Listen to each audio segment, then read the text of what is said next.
આજે ધૂળેટી રમવાની બહુ મજા આવી ગઈ ને. આવી ધૂળેટી તો હું કોઈ દિવસ નહીં રમ્યો. હા એ તો મેં જોયું ને, તમને ધૂળેટી રમવાની બહુ મજા આવી. કેમ થોડી ગુસ્સામાં લાગુ છું? કઈ થયું છે? મને એટલે ગુસ્સો આવ્યો કે તમે તો છો જ એવા. પેલી રિયા ભાભી એવી છે, જેવી ઘરમાંથી નીકળીને એવો પહેલો રંગ લગાવવા તમને દોડી. શું વાત કરે છે? રિયા ભાઈ ઘરમાં નીકળ્યા પહેલા મને રંગ લગાવવા દોડ્યા હતા. એમાં મલકાવ છો શું લેવા? અમે બધી લેડીઝ આ બાજુ ઊભી હતી, ત્યાં આવવાનું મૂકીને તમારી પાછળ દોડી. ભાઈ માણસ જ્યાં પ્રેમ જુઓ ને ત્યાં જાય. તું 3 દિવસે ને 3 દિવસે તાર બેનના ઘેર નહીં જતી? એ મારી બેન છે, એના ઘરે હું દરરોજ કેમ ના જઉં? એ તમારી બેન છે, તમે એના ભાઈ છો. મારા શું લેવા ભાઈ એના બેન કેવું પડે?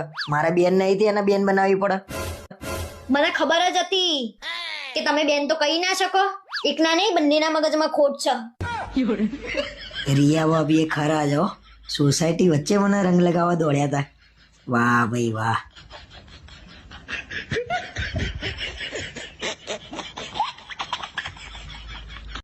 મારા વિડીયો સારા લાગે તો પ્લીઝ લાઈક, શેર અને કોમેન્ટ જરૂર કરજો. યુટ્યુબમાં મારી ક્રીના પ્રિન્સેસ નામની ચેનલ છે, તો પ્લીઝ મારી ચેનલને સબસ્ક્રાઈબ જરૂર કરજો. અને ફેસબુકમાં ગૌરી પરમાર નામનું મારું પ્રોફાઇલ છે, તો પ્લીઝ ત્યાં જઈને મને ફોલો કરજો.